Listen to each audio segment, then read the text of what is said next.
Hi and welcome back to Bike Speed. So this week we're going to service and rebuild this specialised mountain bike. You want to watch to the end of this because the transformation, it was all about the details, odd little nuances along the way that we did to this bike that transformed this bike.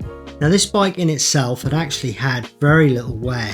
You know, it looks tired as you look at it now, but actually as you go through it you can see things like the chain here. There's no wear in that chain. This isn't even dropping down the chain gauge that we've got. So it's just surface rust on there, so we can clean all that up. There's no need to replace that chain. And it's little things like that along the way that I noticed that you can really tell. The brake pads as well, you'll see those as we go, how little wear there was in this bike. Even this cassette, although it was dirty, there was very little wear. So we did replace this rear derailleur cable because it frayed right off, and it would actually be very hard to re-thread that through the derailleur and the cable once we've actually dealt with the servicing of the derailleur itself. So we're going to actually replace the rear derailleur cable, but it was one of the few parts that we actually put on this bike. It was all about details and cleaning and oiling and lubricating and getting this bike spot on for its future riding. You can see here the rear derailleur hanger was a little bit loose. Wasn't drastically loose, but that would only get worse with time. So again, it was a good time to have this bike serviced for that reason alone. He had problems with the front chain set not rotating correctly because the bottom bracket that come unwound on itself, and we'll show you that shortly. You saw that front derailleur there, a little bit of surface rust on it, but nothing too major. Very little wear again. Same with this chain set, a little bit grimy. You can see there the bottom bracket. You see that cup out with the brake in it. That was actually the main reason, the priority reason why this bike came in. It was actually close to failure here. This is completely jammed up on the left-hand pedal arm, so we had to remove that and replace the bottom bracket. But you can see here that it's almost unwound, so it only took a couple of little turns there and it was out, so that wasn't really a problem. Often they can be a real problem to get out when they break up like that, but fortunately for us it had almost unwound itself. So as we're taking it apart, again I can weigh up the amount of wear. You'll see these brake pads shortly on the bench, how little wear they had in them, so I know this bike wasn't used much.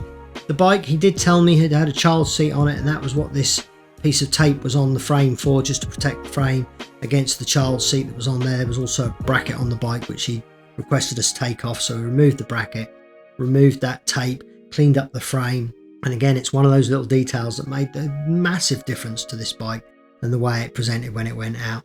So we're just taking this rear derailleur apart, and you'll see as I take all this debris off of the jockey wheels, you imagine if you had a brand new bike and I told you to put that around your rear derailleur, you'd be horrified. You'd be like, no way, I'm not putting that on my bike.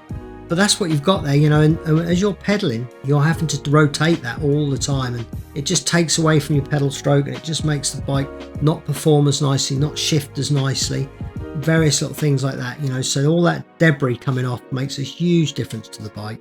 So we're just cleaning up everything. It's all been through the ultrasonic cleaner. We often get asked about that. We've got a 6-litre ultrasonic cleaner. We use a water-soluble degreaser. You'll be able to get those in your various regions around the world, and like I say, a water soluble, not a water based degreaser. It's water soluble, so it will wash off, and that's what we're actually doing here. Once everything's been through the ultrasonic cleaner, we then wash it off. So all the little parts there, the cassette here, we just use a scrub and brush on just to really get deep into that. And now this chain, we actually used a wire brush to clean off the plates, to clean that surface rust off. You can sort of almost see that water discolouring brown as that rust is coming off. Once that's oiled again, it's absolutely fine. The rollers actually weren't too bad. It was all on the plates, on the actual surfaces. So that chain was more than salvageable and ready to reuse. One of the parts that was quite pleasing about the bike was to keep parts like that running and going. Next up, we put the chain set together. All the rings themselves have been through the ultrasonic cleaner and washed off. You can see how much cleaner they are. A little bit of grease on all the bolts and the fittings just to allow that to be took apart and rebuilt again in the future a little bit easier. Everything torqued up, 10 Newton meters on those bolts is what I used for these, and the same with the little small ring that actually had its own set of bolts. You'll notice I'm doing those opposites. That's just something I always do with anything where there's sort of 4 bolts. I torque opposite to opposite. It's just good practice to do that with anything mechanical really. So now we just re-grease the jockey wheels themselves. Loctite, we use 2 or 3 different Loctites. This is Loctite 222. It's a low strength Loctite. It's designed for sort of up to about M6 bolts, I think, and it's just perfect for a derailleur, so that they don't come undone, but you will be able to undo them with your future servicing. It doesn't absolutely grip solid. That's a good Loctite to use. And now we just lubricate everything up. Even the quick releases like this, we grease and lubricate as we're doing our servicing. Now you can see these pads there on the actual braking surface there, how much is left on those.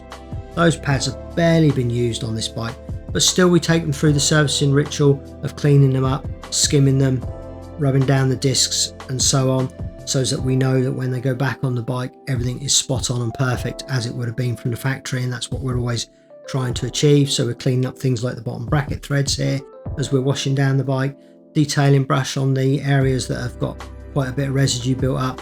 This was just a standard service. It wasn't a stripped down rebuild, full on detailing of the bike.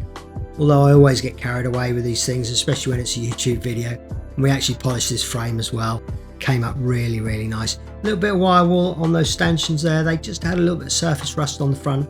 I think this bike had actually been loved at some point. You can see there's a lot of customization on this bike with the stickers and the stem and the handlebar grips and so on. And I just think it had just got a little bit damp somewhere and stopped being used, and we were just freshening that up. So this chainstay here, the protector on that peeled up. Again, that's probably age. I think this bike is a few years old now, so that had lifted itself. So we peeled that off. We cleaned up this chainstay here and put a fresh piece of vinyl onto the top there just to protect the paint and everything on there. And you can see what a huge difference that made. That was actually silver coloured as well, so that if it does peel up, you won't get that dirty residue behind it. Next up, we're just going to use a little bit of resin polish all over the frame. Made a massive difference to this bike, polishing it. The fact it was a silver frame and everything else. I didn't really think that it would come up without T-cutting and everything else, but actually when we polished it, made a massive difference, a huge difference. It was a really nice colour, you know, it really reflected nicely for a painted surface. This wasn't untreated aluminium, this was actually silver painted, so that came up lovely. Now we focus on the wheels. I will sand the disc down, clean any residue off there with a brass bristle brush or wire wool, and just clean off things like this sticker on here. That's usually like a loop sticker that warns you about the disc and everything else, but we clean all that off. And then clean up the free hub. I actually use brake cleaner on that rather than a degreaser. Brake cleaner doesn't soak right through in through all the bearings and everything. It evaporates before it gets that far. And then I also wash down the wheel.